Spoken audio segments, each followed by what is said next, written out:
Hola mi amigo querido, mira, el tema de esta semana tiene que ver con el cumplimiento de la promesa de Dios hecha a Abraham. Esta era una promesa de fe, en la cual las obras no entraban para nada. Para que la promesa se cumpliera en la vida de Abraham, él solo tenía que creer, no tenía que hacer nada. Dios le había prometido a Abraham que en él serían benditas todas las naciones de la tierra. Pablo dijo en la lección pasada que Abraham creyó en esa promesa y eso le fue contado por justicia.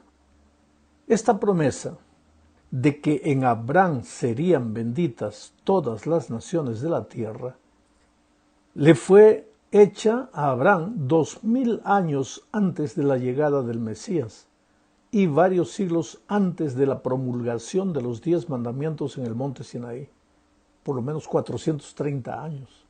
Sin embargo, los judaizantes creían que la ley valía más que la promesa, que el cumplimiento de la promesa dependería del estricto cumplimiento de la ley de Dios. Entonces Pablo escribe en Gálatas capítulo 3 versículos 15 al 18 lo siguiente: Hermanos, hablo en términos humanos. Un pacto nadie puede invalidarlo, y con pacto se está refiriendo a la promesa. Ni tampoco se le puede añadir nada, aunque sea un pacto humano. Ahora bien, las promesas fueron hechas a Abraham y a su simiente. No dice y a las simientes, como si hablara de muchos, sino y a tu simiente, como de uno que es Cristo. Digo pues que el pacto previamente ratificado por Dios no puede ser anulado por la ley, que vino 430 años después, pues invalidaría la promesa, porque si la herencia es por la ley, ya no es por la promesa. Pero Dios la concedió a Abraham mediante la promesa. Es interesante notar que el término promesa se repite 8 veces en estos versículos, con relación a la promesa que Dios le había hecho a Abraham de que en él serían benditas todas las naciones de la tierra. Esa promesa involucraba la justificación por la fe y también involucraba todas las otras bendiciones de la salvación. Y Pablo dice que un pacto, refiriéndose a la promesa, nadie puede invalidarlo. No se le puede añadir nada más a un pacto, aun cuando fuera un pacto humano. En realidad, esa promesa está centralizada en Cristo. Voy a leer de nuevo el texto para que entiendas. Ahora bien, las promesas fueron hechas a Abraham y a su simiente. No dice y a las simientes, como si hablara de muchos, sino y a tu simiente, como de uno que es Cristo. Vamos a entender este asunto. El concepto bíblico de simiente se remonta a Génesis 3:15. Dios anuncia que habrá un conflicto entre la simiente de Eva y la de la serpiente. El objetivo de Satanás a partir de aquel día, de Génesis 3:15, sería impedir que Jesús naciera, porque sabía que Jesús lo heriría en la cabeza. Esa simiente de la mujer era Jesucristo. Cristo es el centro de la promesa hecha a Abraham. Cuando Dios le promete a Abraham una simiente, no se está refiriendo a Ismael. Tal vez literalmente sí, pero en realidad en el fondo del mensaje estaba hablando del Señor Jesucristo, la verdadera simiente, la simiente de la mujer. Es Cristo la simiente divina, que nacería de una mujer. Entonces, cuando llegó la ley, no llegó para sustituir a Cristo, que era el centro de la promesa, como pensaban los judíos. El problema con los judíos es que ellos perdieron de vista a Jesús. Se distrajeron con las normas, con las tradiciones, con los formalismos. Ahí Juan dice que a los suyos vino y los suyos no lo recibieron. Ahora, a los judaizantes que intentaban distraer a los gálatas, Pablo les recuerda que la promesa de que la humanidad sería bendita en Cristo continúa firme. La ley existe, siempre existirá, pero no con el propósito de sustituir a Cristo, no con el propósito de salvar a nadie. La ley tenía una función, solamente mostrar el camino hacia Cristo. En la segunda parte de este estudio veremos el tema de la fe con relación a la ley. Pablo es enfático al afirmar que somos salvos únicamente por la fe en la promesa divina de salvación. Por las obras de la ley, dice él repetidas veces, nadie será justificado. El problema es que muchos cristianos sinceros concluyen inmediatamente que desde el momento que somos salvos únicamente por la fe, pues entonces la ley, según ellos, ya no tendría ningún valor. Y por lo tanto nadie debería estar preocupado en guardar la ley, porque si lo hace, estaría contra la salvación, que es únicamente por la fe. Bueno, este tema lo discute Pablo en Romanos 3. En este capítulo él hace declaraciones interesantes. No estoy hablando de Gálatas, estoy hablando de Romanos. Aquí Pablo hace declaraciones interesantes. Por ejemplo, en los versículos 19 y 20 de Romanos 3, él dice, pero sabemos que todo lo que dice la ley, se lo dice a los que están bajo la ley, para que todos callen y caigan bajo el juicio de Dios, ya que nadie será justificado delante de Dios por hacer las cosas que la ley exige, pues la ley sirve para reconocer el pecado. ¿Qué? Todo lo que dice la ley se lo dice a los que están bajo la ley y a los otros no. Pues es así como Pablo afirma. Lo que la ley dice, lo dice a los que están bajo la ley. ¿Y quiénes son los que están bajo la ley? No son los que creen en la validad de la ley, sino los que por más que se esfuercen, no logran cumplir la ley. Por eso en los versículos 10 al 12 de Romanos 3, Pablo dice, como está escrito, no hay ni uno solo que sea justo, no hay quien entienda, no hay quien busque a Dios. Todos se desviaron, a una se han corrompido. No hay quien haga lo bueno, no hay siquiera uno. Querido, no hay nadie que pueda guardar la ley. La ley condena al que no la obedece. Por lo tanto, todos estamos condenados. Los que están bajo la ley son los que no la cumplen y los que no reconocen la validad de la ley. También están incluidos ahí. Entonces, ¿qué hacemos si no podemos cumplir? Pues entonces ahí está la promesa.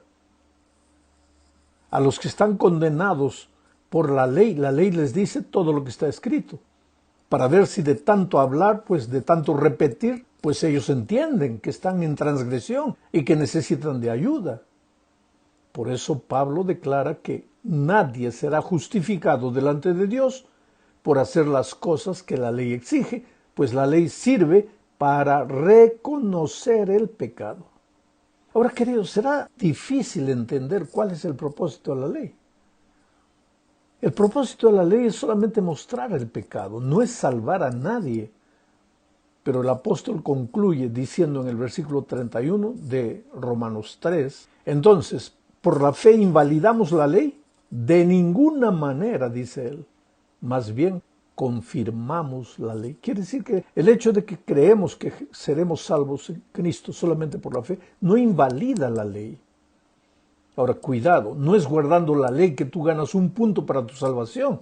La salvación es gratis, gracia, solo por creer, por confiar en Cristo, por confiar en la promesa, en la simiente que es Cristo.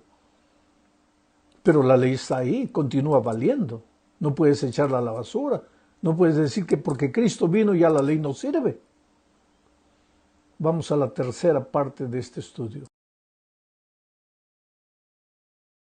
Hablaremos aquí específicamente del propósito de la ley. Pablo es claro, mira lo que dice en Gálatas. Volvemos a Gálatas, capítulo 3, versículos 23 al 26. Pero antes de que viniera la fe, estábamos confinados bajo la ley, encerrados para aquella fe que iba a ser revelada. De manera que la ley ha sido nuestro tutor para llevarnos a Cristo, a fin de que fuéramos justificados por la fe. Pero al venir la fe, no estamos ya al cuidado de un tutor, pues todos ustedes son hijos de Dios por la fe en Cristo Jesús. Interesante que Pablo dice que estábamos confinados bajo la ley cuando no había venido Cristo todavía. Confinados quiere decir cercados, protegidos. La idea es la de las ovejas que están en el corral, confinadas, protegidas, cercadas de los peligros exteriores. El cerco no les quita la libertad a las ovejas, sino que las protege, aun cuando las pobres ovejas en su irracionalidad ni se dan cuenta de que están siendo protegidas, porque ellas naturalmente quisieran salir, pero afuera está el peligro. El cerco las protege. Así es la ley. Estábamos confinados porque no había venido Cristo todavía. Todo lo que conocíamos era la ley, los principios eternos de su ley. Bueno, Pablo dice que antes de que viniera la fe, y se está refiriendo a Cristo, estábamos confinados bajo la ley, encerrados para aquella fe que iba a ser revelada, dice Pablo. Y añade que, de manera que la ley ha sido nuestro tutor para llevarnos a Cristo, a fin de que fuéramos justificados por la fe. Pero al venir la fe no estamos ya al cuidado de un tutor, pues todos ustedes son hijos de Dios por la fe en Cristo Jesús. Otras versiones dicen nuestro ayo, nuestro guía, nuestro maestro, nuestro tutor. La idea es de alguien que conduce a otro a un lugar determinado. Pues entonces la ley nos conduce a Cristo, nos guía a Cristo, nos muestra a Cristo. Al mostrarnos nuestra pecaminosidad y nuestra incapacidad, nos hace sentir la necesidad de Jesucristo, porque solo Jesús puede salvarnos. La ley no salva a nadie. Y aquí Pablo se refiere no solo a la ley ceremonial, sino también a la ley moral. Ambas tienen un propósito que no es salvar a nadie. La ley ceremonial apuntaba a Cristo con sus ceremonias. La ley moral enseña lo que es el pecado, muestra el pecado, es como un espejo que te muestra el rostro manchado para que sientas la necesidad de lavarte. Pero la ley no salva, solo Cristo salva. Los judaizantes en los tiempos de Cristo no entendían este asunto.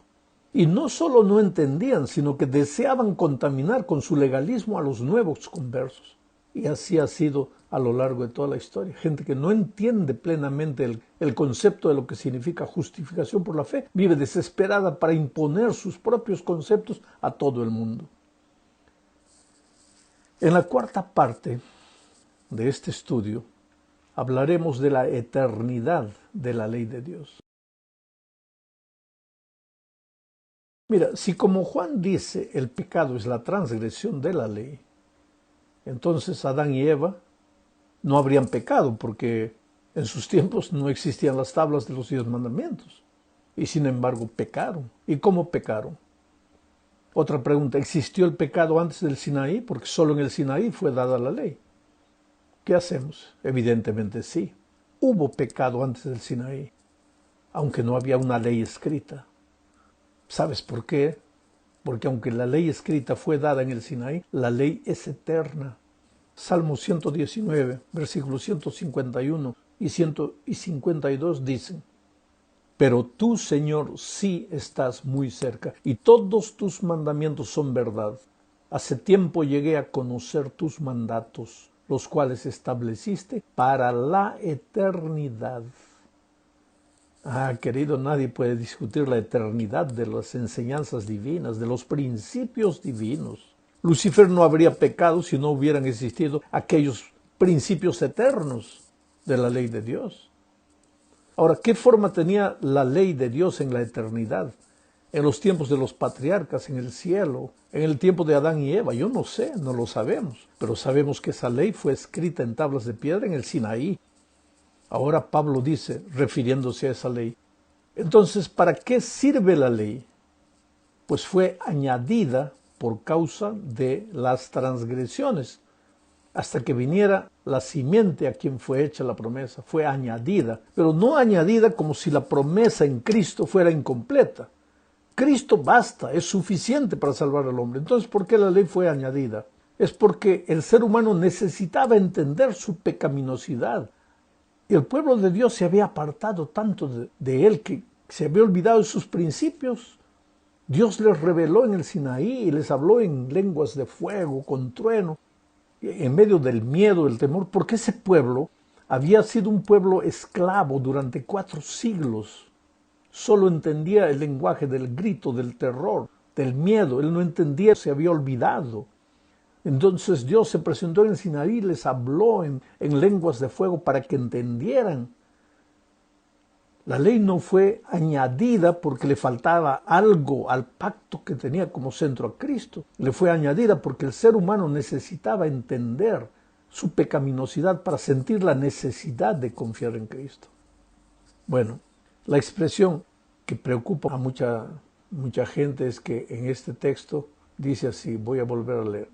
Entonces, ¿para qué sirve la ley? Pues fue añadida por causa de las transgresiones hasta que viniera la simiente, refiriéndose a Cristo. Esta expresión hasta que es entendida por muchos como que la validad de la ley solo fue hasta que viniera Jesús. Pero la expresión hasta que en la Biblia es usada muchas veces, no como el fin de algo, sino para enfatizar la permanencia de algo. Por ejemplo, en el Salmo 110, versículo 1, encontramos una promesa del Padre al Hijo. Palabra del Señor a mi Señor, siéntate a mi derecha hasta que yo ponga a tus enemigos por estrado de tus pies. Aquí está la expresión, hasta que yo ponga a tus enemigos. ¿Quiere decir que Jesús solo podía estar sentado a la diestra del Padre hasta que sus enemigos fueran derrotados? No, claro que no. Al contrario, Él debería estar a la diestra del Padre por la eternidad. Y después, entonces ahí, por lo tanto, la expresión hasta que no denota la temporalidad de la ley, sino confirma su eternidad. Llegamos al fin de este estudio hablando de la superioridad de la promesa. Para entender mejor debe quedar claro que cuando Pablo habló de la promesa de Dios hecha a Abraham, de que en su simiente serían benditas todas las naciones, está en realidad hablando de la promesa de que en Jesús serán benditas todas las naciones, porque no hay otro nombre en el que podamos ser salvos, sino en el de Cristo. Con esto en mente vuelvo a leer Gálatas 3, 19 y 20. Entonces, ¿para qué sirve la ley? Sirve, ese verbo es clave. ¿Para qué sirve la ley? Voy a dejar el texto en la tela. Sirve, el propósito de la ley es llevarnos a Cristo. Pues fue añadida, no añadida para sustituir, sino añadida por el bien del ser humano para que él entienda su pecaminosidad. Fue añadida por causa de las transgresiones. Ahí está la explicación. Hasta que viniera la simiente. ¿Y por qué las enseñanzas escritas tenían que estar delante de los ojos del pueblo hasta que viniera la simiente? Porque una vez que Cristo viniera, Él establecería su espíritu en nosotros, nos daría su espíritu. Y su espíritu ahora nos haría recordar. Ya no necesitamos tener algo escrito delante de nosotros. La validad de la ley es eterna, está ahí. Pero no tenemos que escribir eso en la puerta, escribir en la mano, ir para aquí, para allá. ¿Por qué? Porque ahora el Espíritu coloca en nosotros la lealtad, la humildad, la obediencia a esos 10 eternos principios de la ley de Dios. Dice el texto, entonces, ¿para qué sirve la ley? Pues fue añadida por causa de las transgresiones, hasta que viniera la simiente, a quien fue hecha la promesa, y fue ordenada por medio de ángeles en manos de un mediador. Y el mediador no lo es de uno solo, pero Dios sí es uno. Quiere decir, la ley fue entregada por mediación de ángeles y de Moisés, pero la promesa fue hecha directa por Dios al ser humano.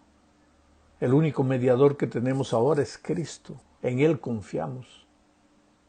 Querido, cuando el Señor Jesucristo entra a tu vida, cuando implanta sus principios en tu corazón, la obediencia es algo natural. ¿Por qué creer que ya no valen los 10 mandamientos. Si Cristo ha transformado tu vida, te ha hecho un hijo obediente. ¿Obediente a qué? A sus eternos principios. Deja la ley de Dios ahí donde está. Pero no pienses que guardando los mandamientos te salvas. Te salvas solo por Cristo. Pero cuando Cristo te salva, su Espíritu te lleva por los caminos de obediencia. Que Dios te bendiga ricamente.